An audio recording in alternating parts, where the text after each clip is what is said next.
시청자 여러분 안녕하십니까? 정유진 변호사입니다. 오늘 이 시간에는 Collaborative Divorce에 대해서 얘기를 좀 하고자 합니다.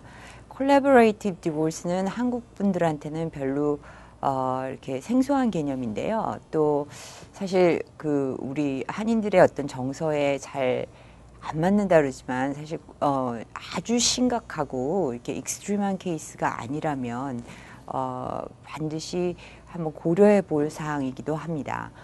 최근에 이제 진행을 하고 있는 케이스 때문에 이제 생각을 해봤는데요.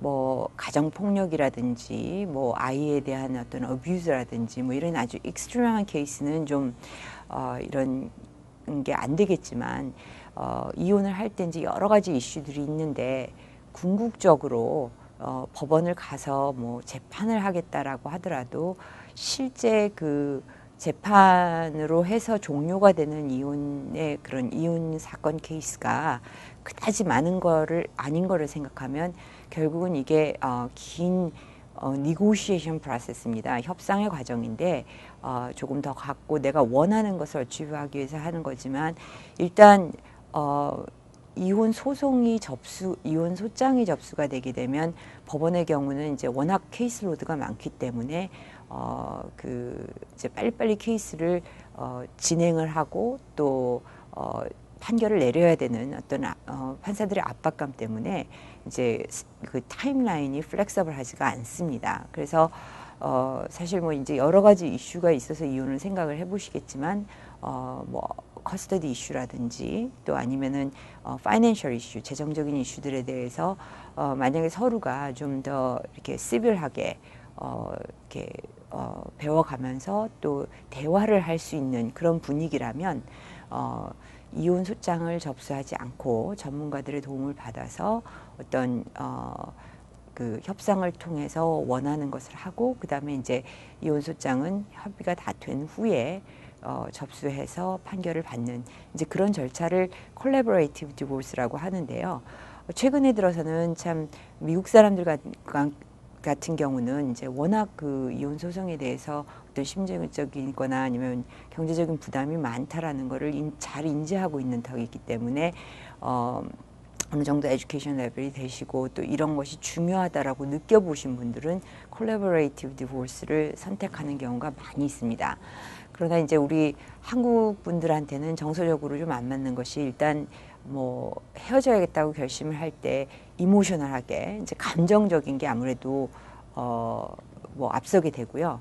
그 다음에 뭐 한번 맛 좀 봐라. 뭐 아니면 내가 좀 이겨야 된다. 또 나를 위해서 또 싸워주는데 또 좀 내 변호사가 말이 되든 안 되든 좀 나를 위해서 대신 좀 불링을 하든지 뭐 해서라도 해줬으면 하는 그런 어떤 감정적인 이유 때문이 많은데 결과적으로 가서 보면은 판사도 그렇고 양쪽의 입장을 공정하게 생각을 해서 어떤 것이 가장 리즈너블한 결정이냐라는 것에 도달한다라는 점을 이성적으로 생각하실 수 있다면 이 또한 옵션이 될 수 있을 겁니다. 결국 코트에 갔을 때는 이제 이렇게 법원의 명령에 의해서 여러 가지 정보들이나 이런 것을 협조하지 않는 배우자, 이제 않는 배우자가 있는 경우에는 물론 이제 이런 collaborative divorce가 워킹하지 않겠죠. 그렇지만은 이제 어차피 서로의 파이낸셜 인포메이션이나 여러 가지를 그 상대방에게 서로 알리고 모든 정보를 공유한 후에 어떤 결론에 도달하는 것이 대원칙이기 때문에 만약에 이런 과정이 자발적으로 이루어질 수 있다면 이제 collaborative divorce가 워킹할 수 있습니다.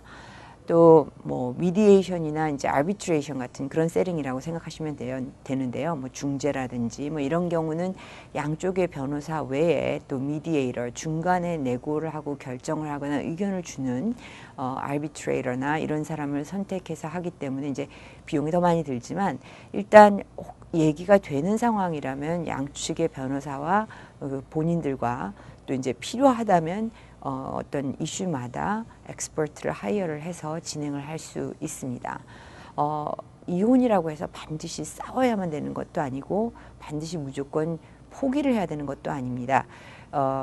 어떤 판사의 경우도 합의가 된 이혼은 합의문을 내용에 어떤 것이 법적으로 적합한지 아닌지를 굳이 들여다보지 않는 것이 일반적인 예입니다. 법적으로만 어긋나지 않는다면 그 두 당사자 간에서 아주 자유롭게 또 자발적으로 합의된 내용은 법원도 어떤 누구도 터치하지 않는다는 것이 미국 법정의 대원칙입니다.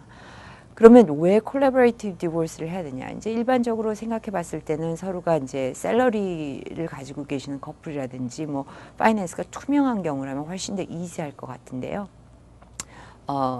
일단 법원으로 가는 케이스에 비해서 아까 말씀드린 대로 이제 비용이라든지 아니면 이제 감정적인 면에서 이렇게 더 드레이닝 한다든지 뭐 이렇게 서로 헐트해가지고 상처받고 그래서 더 월세지고 나빠지는 상황을 막을 수 있는 것이 또 콜라보레이티브 디보스의 그 장점입니다. 그러면은 얼마나 비용이 적게 드느냐? 그 뭐 엄청나게 차이가 나지 않을 수도 있습니다. 그거는 결국 각 케이스마다 가지고 있는 자산이라든지 어떤 이슈가 복잡하냐에 따라서 다른데요. 만약에 재산을 갖고 있는 경우에는 집 같은 경우는 이제 밸류에이션을 하면 되는 거고요. 어프레이저를 해야 되고 비즈니스 같은 경우에도 어떤 금액으로 결정을 할 건지 밸류를 결정할 건지 협의를 볼 수도 있고 엑스퍼트를 자발적으로 하이어할 수도 있습니다.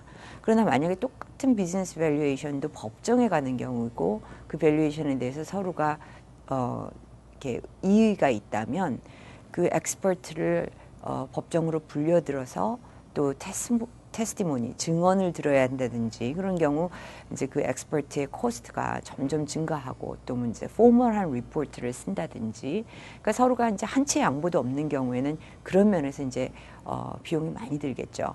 커스터디의 경우도 비용이 많이 드는 케이스입니다.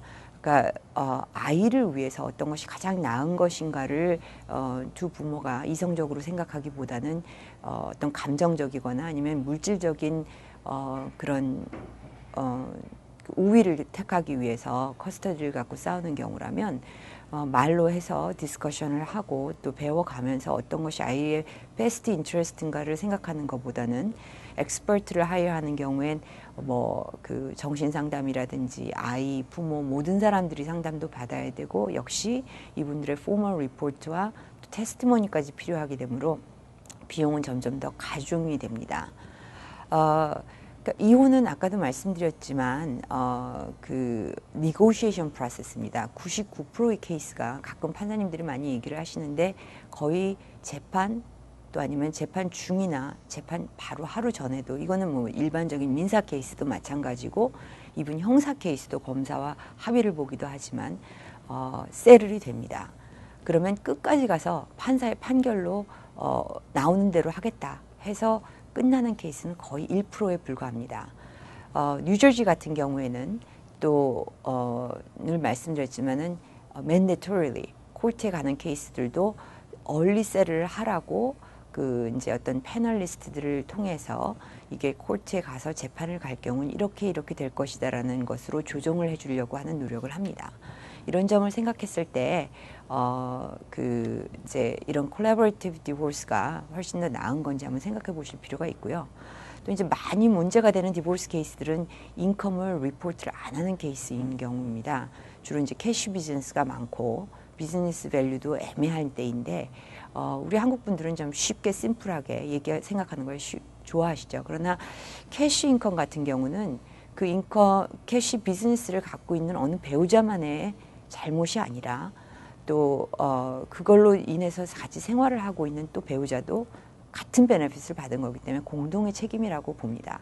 그래서 많은 경우 그 조인트 텍스 리턴을 하는데 이것을 가지고 문제를 안고 싸우는 경우에는 판사님들이 빨리 세를 하기 위해서 그럼 둘 다 리포트를 하겠다 이런 경우가 많이 있죠. 이 콜라보레이티브 디보스 과정에서는 하여튼 변호사들이 법적인 지식이라든지 또 알맞은 또 비용이라든지 버젯에 맞는 엑스퍼트를 하이어를 해서 리걸 어드바이스를 주실 수가 있고요.